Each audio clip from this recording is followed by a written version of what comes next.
I have ridden a total of 131 roller coasters in the last 15 years. And although that may not be a lot, I like to say I know what a good roller coaster is. In fact, I would even say I can tell a great roller coaster, and there are many fantastic roller coasters I've ridden. And today, I would like to discuss my top 25 as of 2026.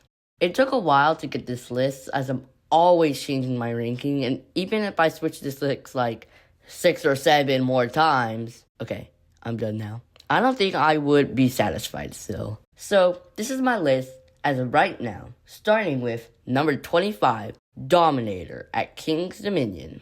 This roller coaster is such a great ride with good positive G's. Although I usually prefer ejector airtime, this ride is packing the positives that are great. All the elements hit, and I just enjoy this roller coaster so much. I love how it looks, except the yellow vertical loop. It's smooth, and it's of course just good fun. Oh, and this ride does have a good ejector moment with the drop down the mid-course, which is honestly my favorite part. But let's head into number 24 with Superman the Ride at Six Flags New England. This roller coaster has great speed with good airtime. It has great twists passing through the cardboard buildings, and it's just good fun.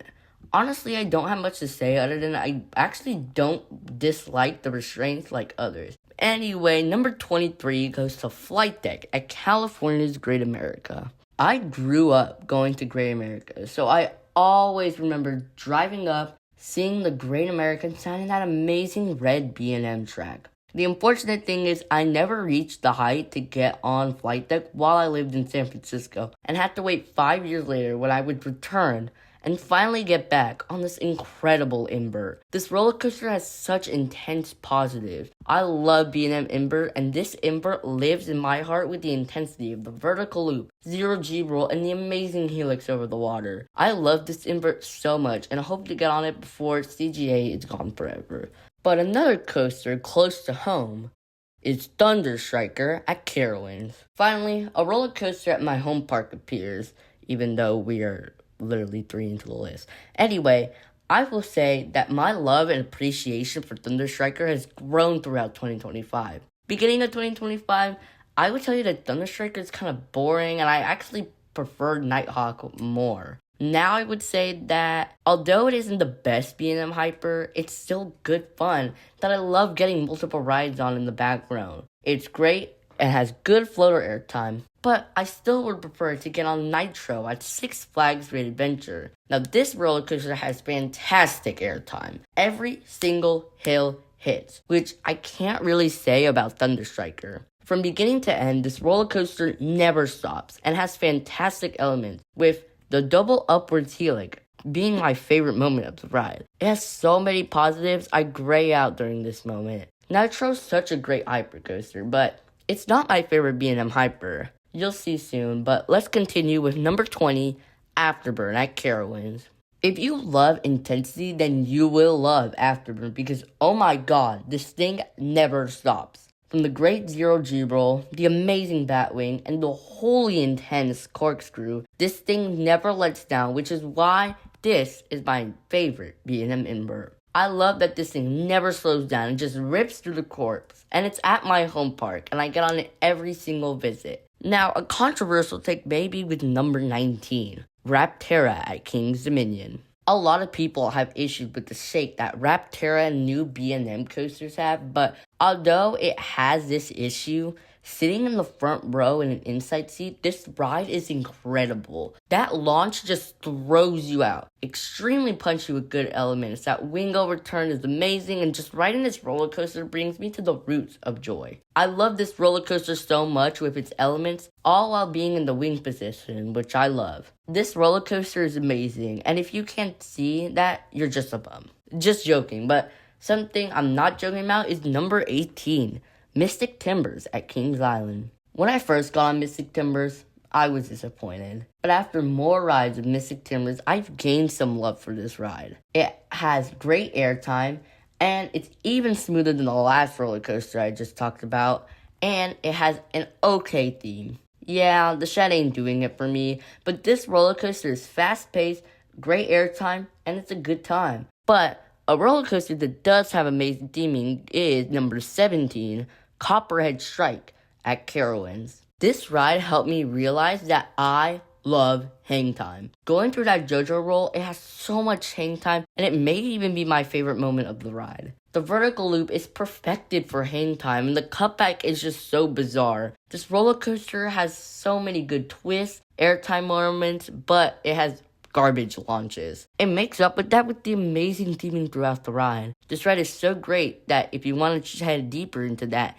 check out my Copperhead Strike lore video. Anyway, number 16 goes to Leviathan at Canada's Wonderland. This roller coaster is a great Giga coaster with an amazing layout. The drop is great with great twists and airtime hills. This Giga coaster to me though is the most hyper feeling of all the Gigas. As you can tell, it's a prototype, but it looks great. It rides amazing, hitting 92 miles per hour or 108 kilometers per hour for you Canadians. But a roller coaster with high ratings is number 15, The Beast at Kings Island. I love wooden coasters. I love coasters with amazing terrain in the woods. With that, The Beast is amazing. I love racing through that wooden track, realizing how far out from everything you are. You race through the woods with an exhilarating experience that is The Beast. And that double helix is insane. I love this roller coaster so much. Some might say it lacks forces, but I think this ride has great forces as you're lost in the woods. But another spectacular Kings Island coaster is number 14, Diamondback, also at Kings Island. This is my favorite B&M hypercoaster. When I got on this, I thought B&M hypers were dull and kind of lackluster, but this ride is so good it changed my opinion on them. Every single hill hits with the best floater airtime you can get. Not only that, but going up to the mid-course is extremely intense. This roller coaster is what a great roller coaster should be. And I hope other B&M hypers are taking notes because this is my expectation. Now, number 13 is a roller coaster that will surprise you if you don't know what Giant Dipper at Santa Cruz Beach Boardwalk will do to you. This ride has some of the most insane ejector airtime. I was expecting an okay wooden coaster with mild ejector, but this ride has out of your seat, almost dangerous airtime. Going down the first few airtime hills, I literally thought my head was gonna get chopped off. This ride just throws you every which way, which I love about a roller coaster. Now, number 12 also has some intense ejector airtime with our first RMC on the list, Wicked Cyclone at Six Flags New England. The first half of this roller coaster is amazing. You get out of your seat ejector with whippy inversion. It's so fast paced, you're just flying through all those elements until the end. Now, towards the end of the ride, it definitely slows down a lot, leaving almost a bad taste in your mouth since all you remember at the end is the bad ending. That's what happened to me, but reflecting back on it, the first half of this ride is absolutely amazing. Now, let's go to a roller coaster that honestly seems kind of diverse, but number 11 is Pantherian at Kings Dominion. This roller coaster is amazing with the intense elements it has. That first turn, you will always gray out, maybe even black out. The twist are such violent maneuvers that if you're not bracing for that, your head will turn like a rag doll. And with the new theme now fitting into Jungle X, this roller coaster looked great, and it is awesome, but with the fault that the restraints are very limiting in your movement. It's almost kind of painful sometimes. Some people see this as the best Giga, but to me, it's not even second because Orion at Kings Island has much better elements. We finally reached the top 10 roller coasters, and I'm glad to have Orion part of it. Orion has such unique elements compared to all the other Gigas that makes it so great. It has the amazing drop of a B&M Giga, but has the amazing wave turn that's so high up. It's really cool. A lot of people don't like the high up elements of Orion, but I love these elements as they make you feel extremely high. It gives great forces, good airtime, and an amazing experience that I love to the moon. Now, number 9 might be pretty divisive, but it goes to Jersey Devil Coaster at Six Flags Great Adventure. And a lot of people will be wondering why this roller coaster is so high. And here's why. This roller coaster is extremely fast-paced, has excellent airtime, and amazing elements. The pacing is what makes this roller coaster amazing, flying through every single element. The stall is so fast-paced, the airtime hills give perfect ejector, and I just love this ride. But compared to Railblazer at California's Great America, it just has everything about Jersey Devil, but put to the max. Although the stats are less impressive about this thing just flies through the course. It's extremely aggressive with the amazing twists, the turns that this ride has. This ride just fits in such a small area that it seems insane how fast this ride goes. The whole ride just lasts in about 15 seconds. That's just so crazy to think about. I love this ride, and when I rode it for the first time, I was given whiplash. But number 7 has the characteristics of Railblazer with Maverick at Cedar Point, because this ride just has the combination of all the things that make a roller coaster spectacular. The combination with the gut-punching launches, the intense positive, and the amazing negative is what makes this ride great. The small but powerful 95-degree drop is an amazing start, followed by the intense twist that push you into the seat, the flowing inversion. All that just make Maverick so good. And I think this is really where the list goes from great to amazing, and El Toro at Six Flags Great Adventure is one of them. This ride has such an imposing structure, with it being all wood and 180 feet tall. Although the first time on El Toro, I remember thinking to myself, this is high for a wooden coaster. Then, that drop is one of the best drops in the world. Going down in the second to back with full ejectors go through every single one of those airtime hills, giving perfect ejector. This ride with its powerful ejector is on a league of its own. Then, the twister section may be the part that holds this ride back. It's great with the forces and the intense positives. It can be a little rough, especially on a wheel seat, which is why I would recommend you to ride the middle of every car. This is what makes El Toro Hills as smooth and intense as they could be, but El Toro is amazing. Although El Toro is a great wooden coaster, nothing can beat Gold Striker at California's Great America. Now, this may be home park bias, as this was the first big roller coaster I ever got on, and this ride is fast-paced, full of ejector and laterals. I always remember going down that drop, being terrified that my head would get chopped off from how intense the ejector is down that drop. That ride never lets up and goes through every element, giving great airtime with the mix of laterals. And that just makes the roller coaster perfect. And although it does suffer from roughness, especially at the back, but nonetheless, this roller coaster is a must. And if you still haven't gotten on this masterpiece, what are you doing? Because we have limited time with this awesome ride. Now, number 4 may be compared too low to what I have above, as number 4 goes to Steel Vengeance at Cedar Point. Steel Vengeance is an amazing roller coaster and has perfect airtime. Every single moment of this ride is designed to throw you out of your seat, and I love that. The drop is amazing, the top hat is chef's kiss, and the outer bank feels like I'm a goner every single time. And all that amazing airtime hills and the inversions are great. I love being in the structure, and I always get whiplash from those inversions. But my issue with this ride is that the airtime seems to be quick pops, which is good, but I prefer the great sustained ejector. Also, I think people overhype this ride, so I expected this to automatically reach number 1 status, but that didn't occur. Still love Steel Vengeance, but this ride isn't even top 3 worthy. Now, my top 3 is always changing. A year ago, I would say these would be in totally different spots. 6 months ago, in different spots. And I'm still not sure if this is right. But as of now, number 3 is Top Thrill 2 at Cedar Point. Where to start?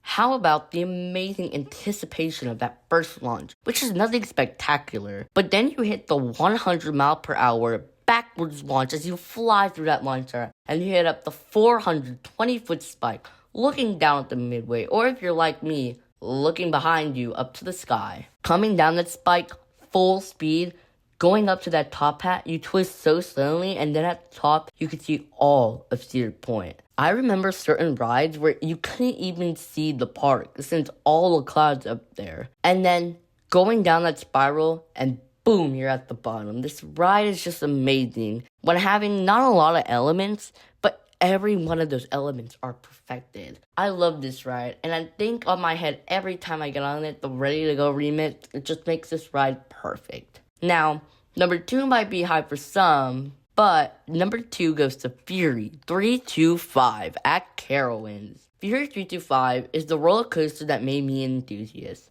Before writing this, I liked roller coasters, but I never felt to pursue this as my future career. This ride made that happen. Going up that lift hill, you're maybe a little bit nervous the first time, but once you're in the front, slowly crawling down that drop, and that drop lasts forever. This and El Toro are the two best drops of the world. That drop is amazing, and the combination of elements after that drop is great. Not one single element except an amazing treble clef stands out, but the combination of all these elements at such high speed is what makes this ride incredible. I love Fury so much, and for this being at my home park, I learned to be grateful since there are parks that I'm not gonna say names, Darien Lake, that just don't have the awesomeness that is Fury 325. Now, I never thought I would say this, but my number one roller coaster is Twisted Timbers at King's Dominion. It took me a while to realize that this ride has everything I could ever want from a roller coaster, which is taking me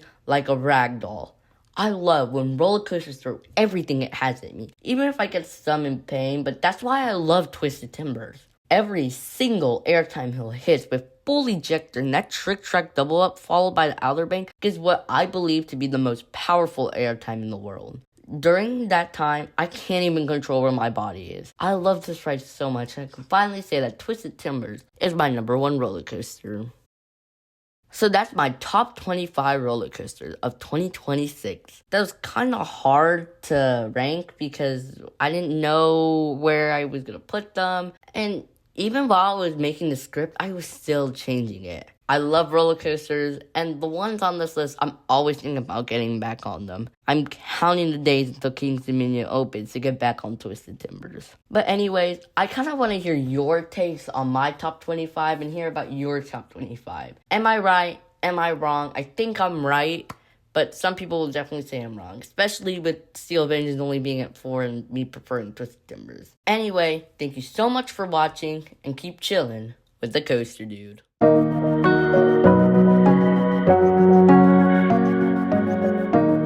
you made it all the way here, thank you for watching. I actually watched 3 coasting series from Coaster Studios by the time I finished this video, so that's how long it took.